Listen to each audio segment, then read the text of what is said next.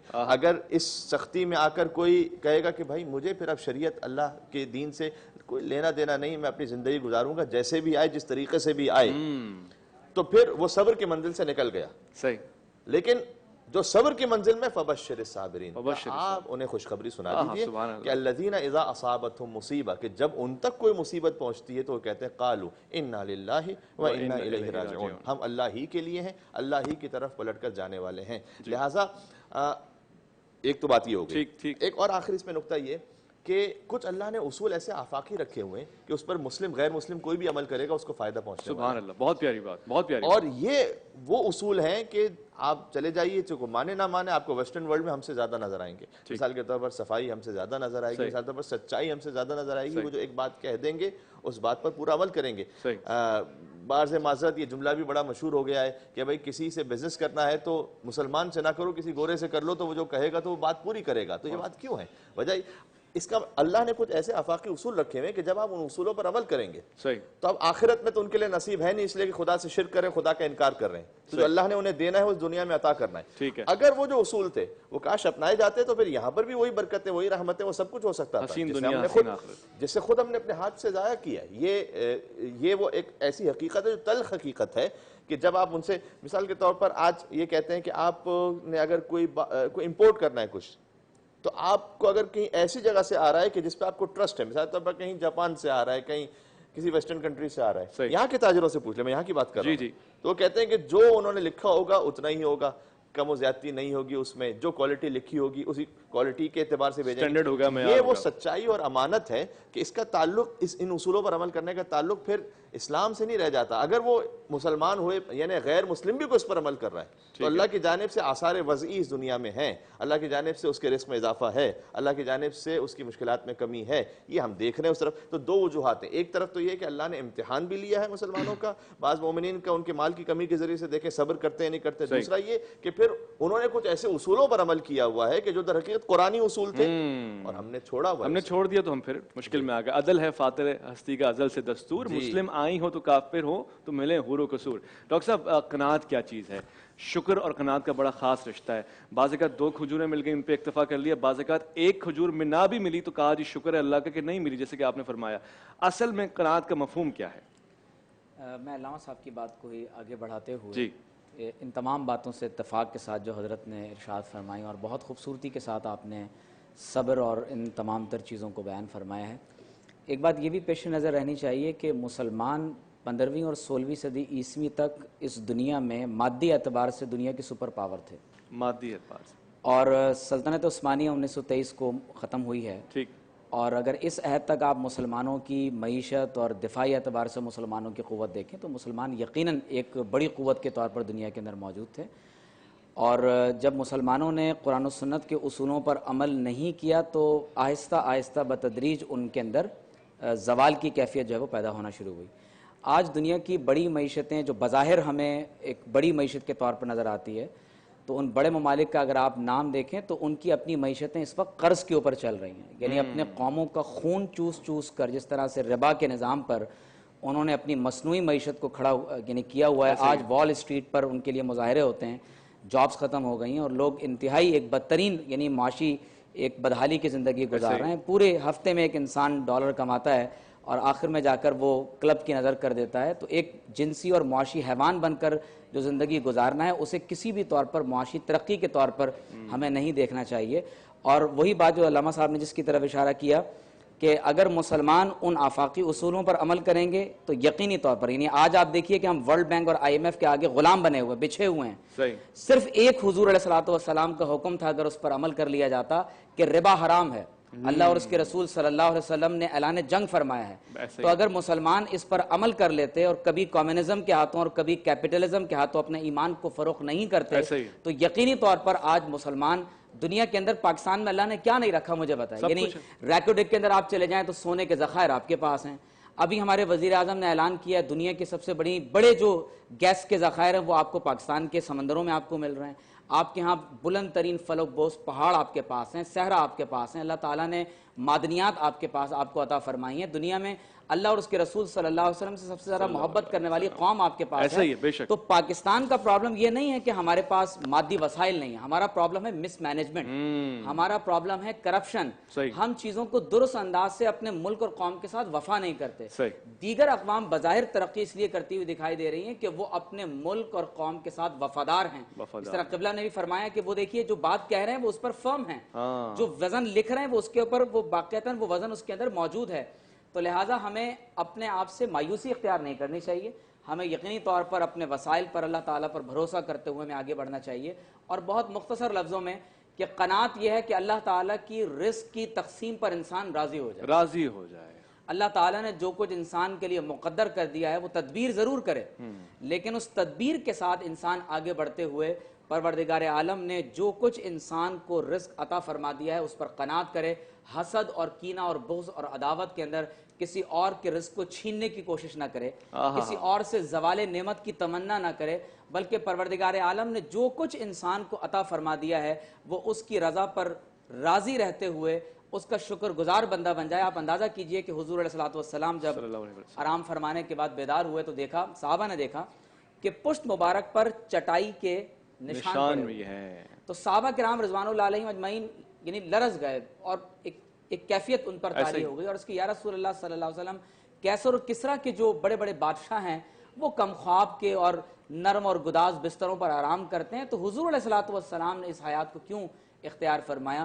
تو حضور علیہ الصلوۃ والسلام ارشاد فرما رہے ہیں کہ میری اور اس دنیا کی مثال ایسے ہی ہے کہ جیسے ایک مسافر کچھ دیر کے لیے کسی درخت کے نیچے سایہ لینے کے لیے ٹھہر گیا ہو. سبحان اللہ. یہ ہے قناعت کے ایک طرف تو عالم یہ ہے کہ احد پہاڑ اگر میں چاہوں تو میرے ساتھ سونا بن کر چلیں, ایسا ہی ہے. اور دوسری طرف عالم یہ ہے کہ پوری رات اللہ تبارک و تعالیٰ کی بارگاہ میں شکر گزار بندے بن کر کبھی قیام رکوع اور سجود میں گزارتے ہیں, قدم مبارک متورم ہو جاتے ہیں اور فرماتے ہیں کہ کیا میں اللہ کا شکر گزار بندہ نہ بنوں. تو قناعت کا مختصر لفظوں میں مفہوم یہ سمجھ لیجئے کہ پروردگار عالم نے جو نعمتیں انسان کو عطا فرمائی ہیں ان نعمتوں پر انسان قناعت کر لے, اس پر راضی ہو جائے, اللہ تعالیٰ کی تقدیر پر شکوہ کنہ نہ ہو. بہت خوبصورت بات آپ نے کی. تیرے شیشے میں میں باقی نہیں ہے, بتا کیا تو میرا ساقی نہیں ہے, اور سمندر سے ملے پیاسے کو شبنم بخیلی ہے یہ. ماشاءاللہ سبحان اللہ. عرفان رمضان اور عرفان رمضان کے دسترخوان پہ نعمتیں ہی نعمتیں ہیں, اور کچھ نعمتیں وہ ہیں بلکہ بہت ساری ہی نعمتیں ایسی ہیں جن کا شمار تو کچھ شکر تو ممکن ہی نہیں ہے, مگر ہاں پروردگار کی چند خاص نعمتیں ہیں جن میں سے والدین سر فہرست ہیں. اگر آپ اپنے والدین کے ساتھ افطار کرتے ہیں تو بہت خوش نصیب ہیں. ہم علماء کے ساتھ بزرگوں کے ساتھ بیٹھے ہیں اور ہمارے ساتھ چھوٹے بچے بھی بیٹھے ہوئے ہیں, اور یہ وقت ہے دعا کو شرف قبولیت ملتا ہے. تو میں چاہتا ہوں کہ اس وقت ہم اسی تازگی اور اس نیت کے ساتھ خلوص کے ساتھ بارگاہ یزدہ میں ہاتھ بلند کر کے دعا مانگے.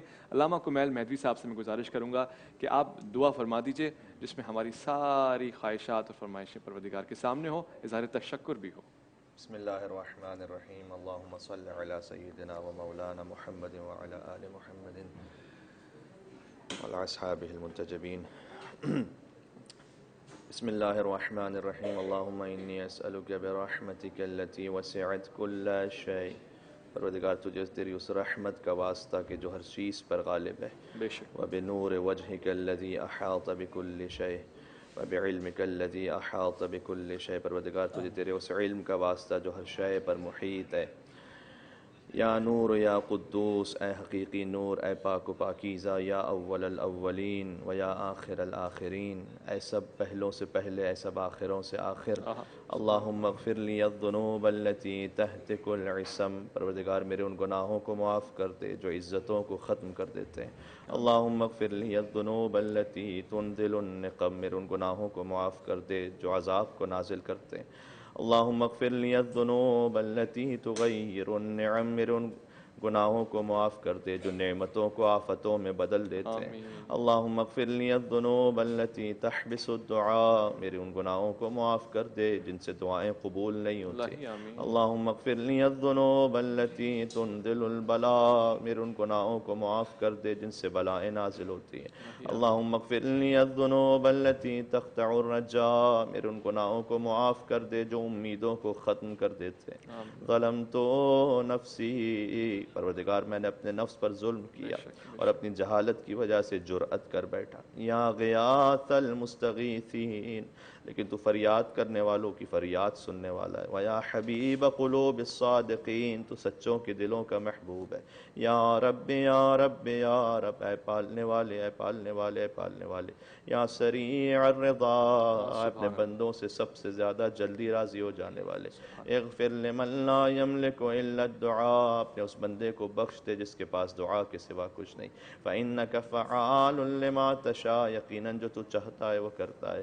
یا من اسمہ دوا و ذکرہ شفا، اے وہ کہ جس کا نام ہی دوا ہے اور جس کا ذکر ہر بیماری سے شفا ہے۔ وطاعتہ غنا، اور جس کی اطاعت دوسروں سے بے نیاز کر دیتی ہے۔ ارحم من رأس مالہ الرجاء وسلاحہ البکاء، اس پر رحم کر جس کی واحد امید گریہ ازاری ہے اور جس کا ہتھیار تیرے سامنے فقط ہاتھوں کو پھیلا دینا۔ یا سابغ النعم، اے نعمتوں کو عطا کرنے والے۔ یا دافع النقم، اے بلاؤں کو دور کرنے والے۔ یا نور المستوحشین فی الظلم، اے اندھیروں میں روشنی عطا کر دینے والے۔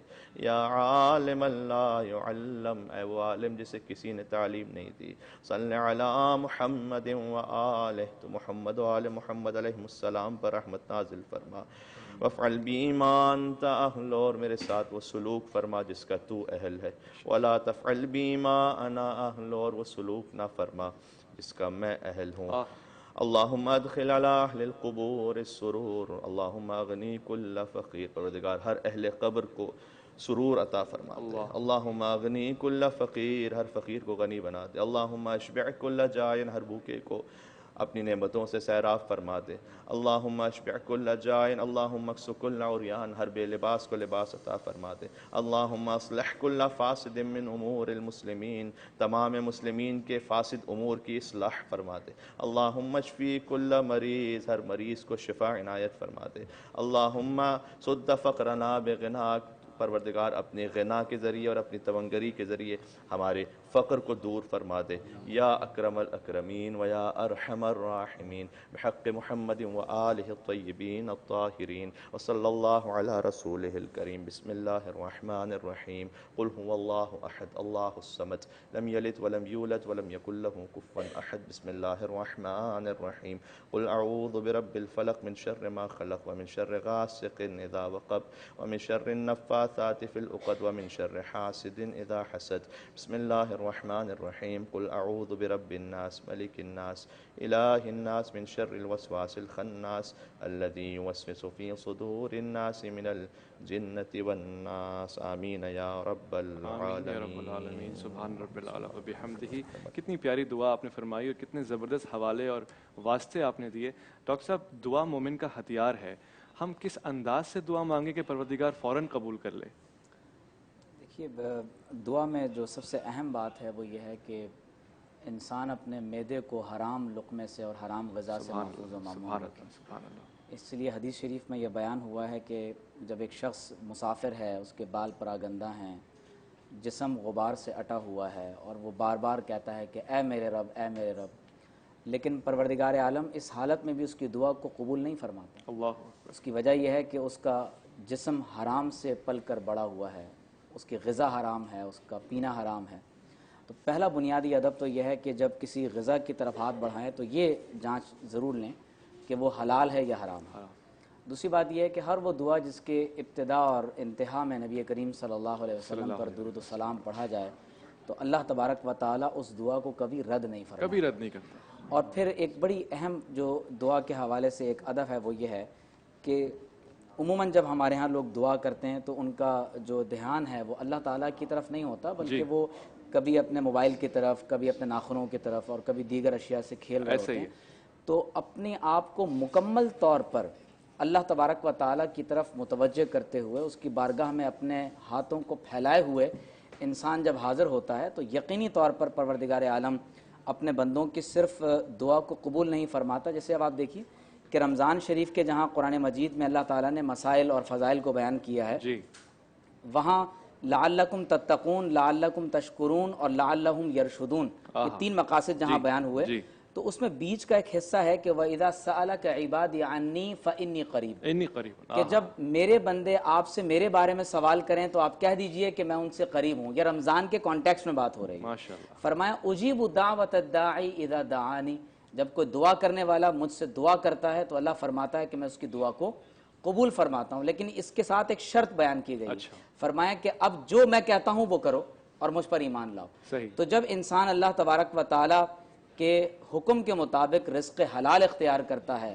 حرام کو ترک کر دیتا ہے اور اللہ تبارک و تعالیٰ کی بارگاہ میں اپنے آپ کو سرنڈر کر دیتا ہے، اور پھر جب اس کے دل سے یعنی ایک عجز اور انکساری کے ساتھ جب بات نکلتی ہے تو پھر پروردگار عالم اس دعا کو رد نہیں فرماتا۔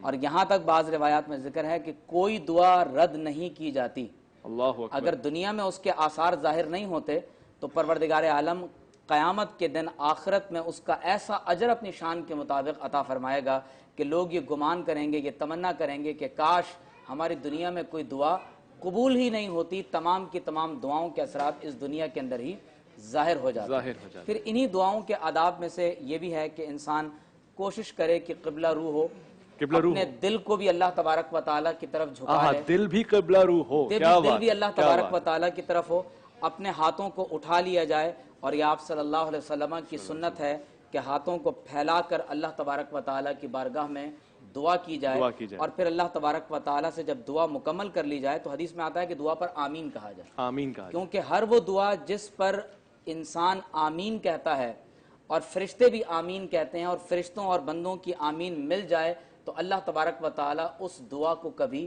رد نہیں فرماتا۔ اور پھر دعا کے آداب میں سے یہ بھی ہے کہ انسان باوضو ہو کر بیٹھے، اور اللہ تبارک و تعالیٰ سے جب انسان دعا کرے تو اس کے اسماء جلیلہ کے وسیلے سے اللہ تبارک و تعالیٰ کی یعنی جو حمد و ثنا ہے اس کو بیان کرے، اور پھر اس کے بعد جب انسان اللہ تبارک و تعالیٰ سے دعا کرتا ہے تو یقیناً اس دعا کے اندر برکتیں شامل ہو جاتی ہیں۔ پھر خاص طور پر اویس بھائی وہ دعائیں جو آپ صلی اللہ علیہ وسلم کی احادیث میں بیان ہوئی ہیں، وہ دعائیں جو انبیاء علیہ السلام نے کی ہیں، وہ دعائیں جو اللہ تعالیٰ کے مقبول بندوں نے پروردگار عالم سے کی ہیں، جب انسان ان دعاؤں کے ساتھ رب کی بارگاہ میں حاضر ہوتا ہے، ربنا آتنا فی الدنیا حسنہ وفی الآخرۃ حسنہ وقنا عذاب النار، ربنا ظلمنا انفسنا وان لم تغفر لنا، انسان اپنی عجز و انکساری کا اعتراف کر کے جب اس کی بارگاہ میں حاضر ہوتا ہے اور تمام اسباب، تعلقات، علائق و وسائل ٹوٹ جاتے ہیں، ختم ہو جاتے ہیں، پھر اس محبت کے ساتھ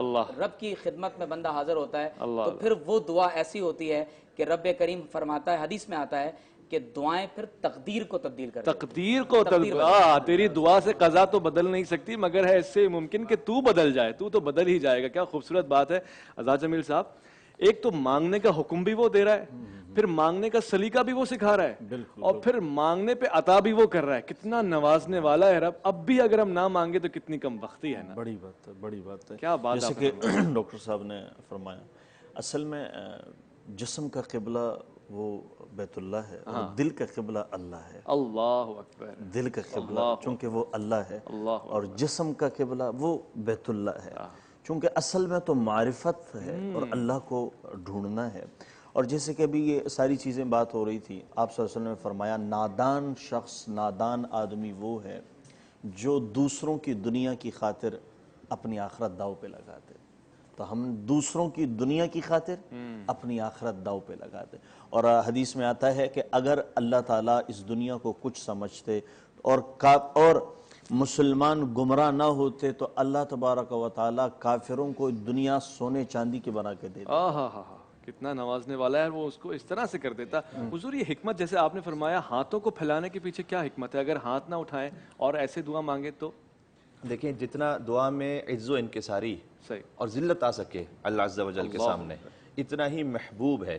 امام حسین علیہ السلام کے لیے جب دعائے عرفہ میدان عرفات میں جب دعا مانگ رہے تھے تو ان کے کچھ رفقا ساتھ میں تھے، تو کہتے ہیں کہ ایسے حسین نے اپنے رب کے سامنے ہاتھ پھیلائے ہوئے تھے جیسے ایک مسکین اپنے آقا سے روٹی کا سوال کر رہا تھا، اور ان کی آنکھوں سے اتنے آنسو جاری تھے کہ ریش مبارک تر ہو رہی تھی۔ اور یہ بھی دعا کے لیے انتہائی کلیدی جو ادب ہے وہ یہ ہے کہ جب آپ کا دل ٹوٹے اور پھر پہنچے اللہ کی خدمت میں، یعنی اس تواضع کے ساتھ جو بقول حضرت علامہ اقبال کے تو بچا بچا کے نہ رکھ اسے، تیرا آئینہ ہے وہ آئینہ کہ شکستہ ہو تو عزیز تر ہے نگاہ آئینہ ساز میں، کہ کبھی ہے حقیقت منتظر تو نظر آ لباس مجاز میں، کہ ہزاروں سجدے تڑپ رہے ہیں تیری جبین نیاز میں۔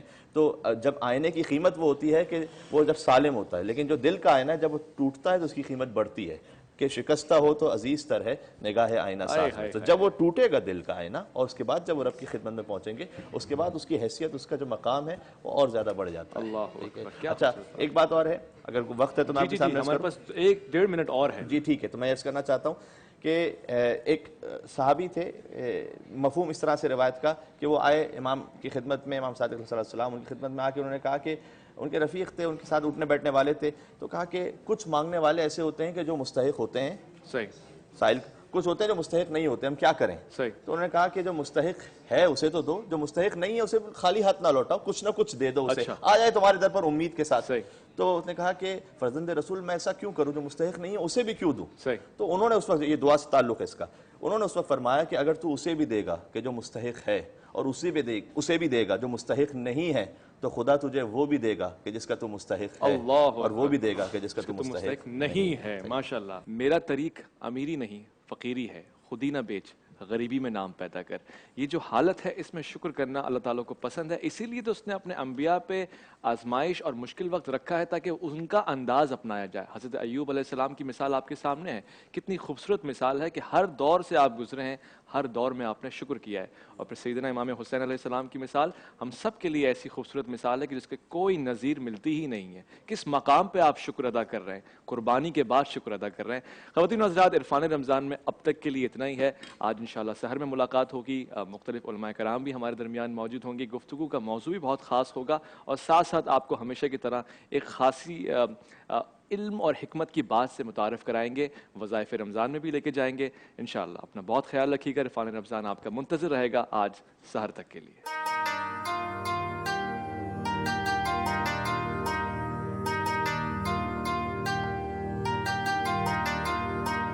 عرفان رمضان، عرفان رمضان، عرفان رمضان، عرفان رمضان، عرفان رمضان، عرفان رمضان۔